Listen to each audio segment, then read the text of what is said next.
অনুষ্ঠানের সম্মানীয় সভাপতি, আজকের অনুষ্ঠানের কনভেনার আমার শ্রদ্ধেয় শিক্ষক ডক্টর সুরপতি প্রামাণিক, নিউট্রোসোবিক বিষয়ের গবেষকগণ, আমার সিনিয়র এবং জুনিয়র সভ্যগণ, আজ আমরা এখানে সবাই সমবেত হয়েছি একজন লিভিং লিজেন্ড প্রফেসর ফ্লোরেন্টিন মারান্ডাচের জন্মদিন পালন উপলক্ষে। আমি প্রথমে ওনার সম্পর্কে দু এক কথা বলবো। প্রফেসর ফ্লোরেন্টিন মারান্ডাচে হলেন একজন পলিম্যাথ, ম্যাথমেটিশিয়ান, বিখ্যাত সায়েন্টিস্ট, রাইটার, সর্বোপরি দার্শনিক। 1954 সালের 10ই ডিসেম্বর আজকের দিনে উনি রোমানিয়ার ভ্যালসেস্টি নামক একটা অঞ্চলে জন্মগ্রহণ করেন। ছোটবেলা থেকেই তিনি সত্যের অন্বেষণ করতেন, বিভিন্ন নতুন নতুন বিষয়ে ভাবতেন, থাকতেন।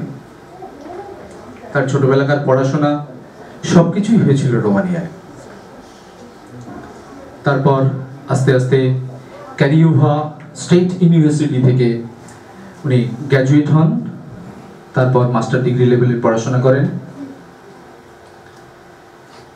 এরপর তিনি গবেষণার স্পিড, গতি আরো বাড়িয়ে দেন। মূলত তার গবেষণার বিষয় ছিল প্যারাডক্স নিয়ে। প্যারাডক্স বড় অদ্ভুত জিনিস, অর্থাৎ যে কোনো একটা বক্তব্যর সত্য মিথ্যা দুটোই একসঙ্গে আছে। স্বাভাবিকভাবেই প্রচলিত চিন্তা ভাবনার এটা বিরুদ্ধাচরণই করে। সাধারণভাবে যে সমস্ত মানুষ খুব বেশি কিছু ভাবতে পছন্দ করে না, নর্মাল থাকতে ভালোবাসে, আমরা সাধারণত সবাই কম বেশি সেইভাবেই ভাবি। ফলে তার ভাবনাগুলো সাধারণ চিন্তা ভাবনার একটু বিরুদ্ধাচরণই করেছিল। এই যে বললাম, তিনি গবেষণা ছাড়েননি, গবেষণার স্পিড আরো বাড়িয়ে দিয়েছিলেন। 1986 সালে আমেরিকার ক্যালিফোর্নিয়া ইউনিভার্সিটি, যেটা বার্কলেতে অবস্থিত, সেখানে সারা পৃথিবীর ম্যাথমেটিশিয়ানদের নিয়ে একটা সম্মেলন হয়, গণিত সম্মেলন। সেই সম্মেলনে উনি ডাক পান। স্বাভাবিকভাবে যাওয়ার জন্য একটা ভিসার দরকার হয়ে পড়েছে, কারণ দেশের বাইরে যেতে হবে। তখন রোমানিয়ায় কমিউনিস্ট শাসন চলছিল এবং তখন প্রেসিডেন্ট ছিলেন চাউসেস্কু বলে একজন লিডার। উনিও একই রকম চিন্তা ভাবনায় বিশ্বাসী ছিলেন, উনি বা ওনার দল, যে সাদামাটা থাকো, খাও দাও, এভাবে চলো দেশ, বেশি কিছু ভাবার দরকার নেই, বা নতুন কিছু তিনি বা তার দল বা তার দেশের মানুষ ঠিক সেইভাবে নেয়নি। ফলে স্বাভাবিকভাবে যেটা হয়েছে, উনি ভিসা পাননি, ভিসা দেওয়া হয়নি সরকার থেকে। তারপর তিনি অনেক চেষ্টা করেন ভিসা পাওয়ার।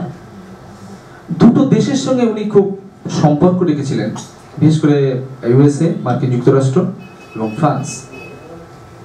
কারণ তিনি বুঝতে পেরেছিলেন এই দুটো দেশে না গেলে বা যোগাযোগ না রাখলে তার যে চিন্তা ভাবনা সেগুলোকে ফ্লারিশ করা যাবে না। স্বাভাবিকভাবে একটা সমস্যা তৈরি হতেই থাকলো। দেশ তাকে ছাড়ে না, সে তো যাবেই। গণিতের প্রসার, চিন্তা ভাবনার প্রসার তিনি তো করবেনই। একটা জেদ তার মনে রয়েছে। বাধ্য হয়ে 1988 সালে তিনি দেশ থেকে পালিয়ে যান। কি করবে না গিয়ে? তার তো একটাই চিন্তা ভাবনা, গবেষণা করা। দেশ থেকে পালিয়ে তিনি তুরস্কের শরণার্থী শিবিরে ওখানে আশ্রয় নেন। দীর্ঘ 2 বছর ওখানে কাটান। সেই সময় তিনি কোন কাজ করেননি। বেঁচে থাকার জন্য পেটের তাগিদে তিনি প্রায় সব রকম কাজই করেছেন এবং প্রত্যেকটা কাজই ছিল আনস্কিল্ড মতো। আর তিনি তো সেভাবে ট্রেন্ড ছিলেন না, কিন্তু গবেষণা তিনি বন্ধ করেননি। তার সহায় হয়েছিল তখন 1990 সালে তিনি আমেরিকা যাওয়ার একটা সুযোগ পান। তিনি চলে যান।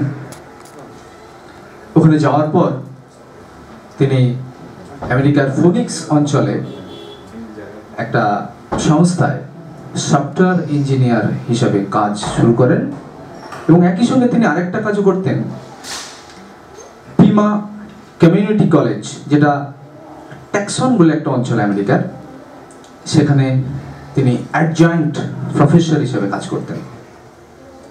তারপর তিনি ম্যালডোভা স্টেট ইউনিভার্সিটি থেকে ডক্টরেট ডিগ্রি লাভ করেন 1997 সালে এবং ওই বছরই আমেরিকার গ্যালফ ইউনিভার্সিটি তাকে অ্যাসিস্ট্যান্ট প্রফেসর হিসেবে নিযুক্ত করেন। 2003 সালে তিনি অ্যাসোসিয়েট প্রফেসর হন।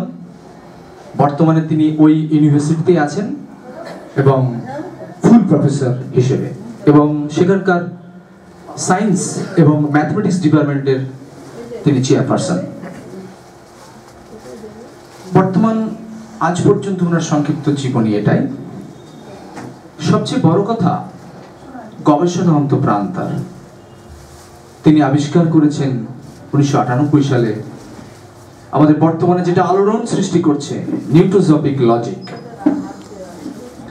যে কোনো নতুন ধারণা প্রথমে কেউ মেনে নেয় না, এটাই স্বাভাবিক, মেনে নেওয়া যায় না, কারণ প্রচলিত চিন্তা ভাবনার বাইরে গেলে একটা ক্র্যাশ হবেই, এটা স্বাভাবিক ব্যাপার। উনি সেটা জানতেন এবং এটা মেনেও নিয়েছিলেন, কিন্তু লড়াই তিনি বন্ধ করেননি।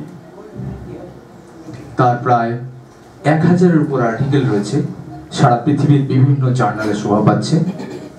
তিনি এবং তার সহযোগী গবেষকগণ এখনো অনর্গল কাজ করে যাচ্ছেন। নিউটোজপি লজিক তিনি দাঁড় করিয়েছেন, তিনি ফাউন্ডার, তাকে বলা হয় ফাদার অফ নিউটোজপি। আমাদের ভারতবর্ষ থেকে দক্ষিণের ভি কান্দস্বামী খুব সুন্দর কিছু কাজ করেছেন, আমরা আপ্লুত। আর সেই সঙ্গে আমাদের স্যার রয়েছেন ডক্টর সুরপতি প্রামাণিক, তার নেতৃত্বে আমরা কাজ করার চেষ্টা করছি। আশা করি ভবিষ্যতে আমরা সবাই মিলে ঐকান্তিক চেষ্টায় নিউটোজপিকে আরো বেশি ফ্রেশ করতে পারবো। এ প্রসঙ্গে আমি আরেকটা কথা বলছি,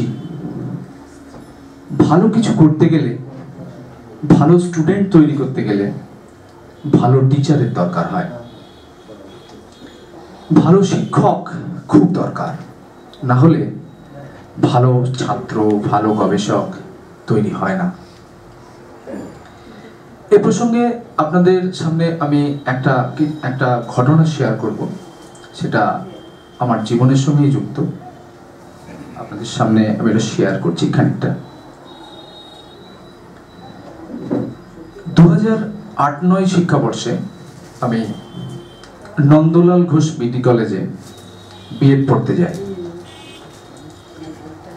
তখন আমি প্রায় 5 বছর নয়, 4.5 বছর মতো একটা স্কুলে অলরেডি চাকরি করা হয়ে গেছে। আমি ডেপুটেশনে বিএড পেয়েছি। আমি নন্দলাল ঘোষ বিডি কলেজে বিএড পড়তে গেছি।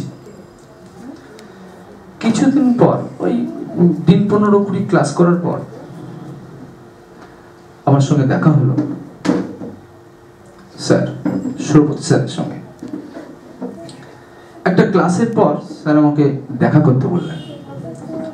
আমি স্বাভাবিকভাবে গেলাম।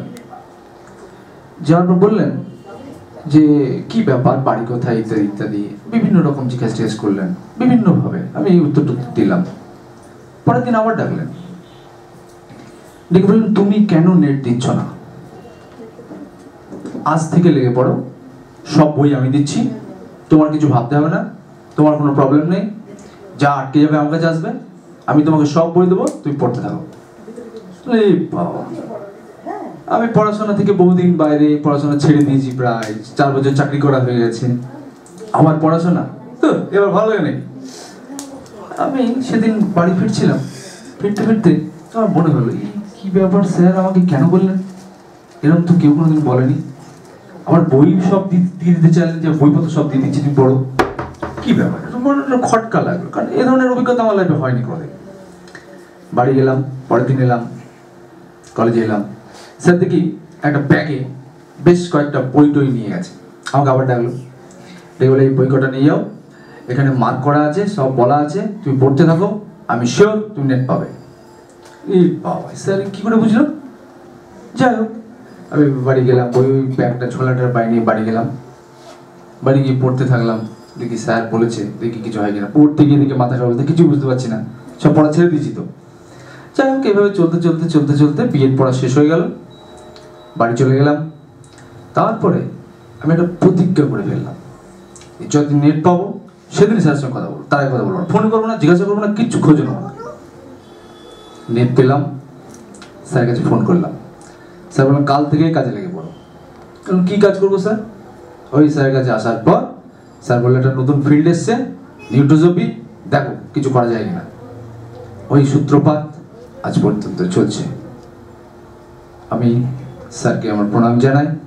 আজকের শ্রদ্ধেয় শিক্ষক, সারা পৃথিবীর বিষয় ডক্টর ফ্লোরেন্টিন মারান্ডাসের জন্মদিন। ওনার মতো ব্যক্তিত্ব আমাদের পৃথিবীর কাছে গর্ব। এরকম একজন ব্যক্তিত্বের দীর্ঘায়ু কামনা করি। উনি অনেক দিন বাঁচুন, অনেক কাজ করুন। ওনার প্রতি আমার অন্তরে শ্রদ্ধা জানাই, ওনার প্রতি আমার প্রণাম জানাই। নমস্কার।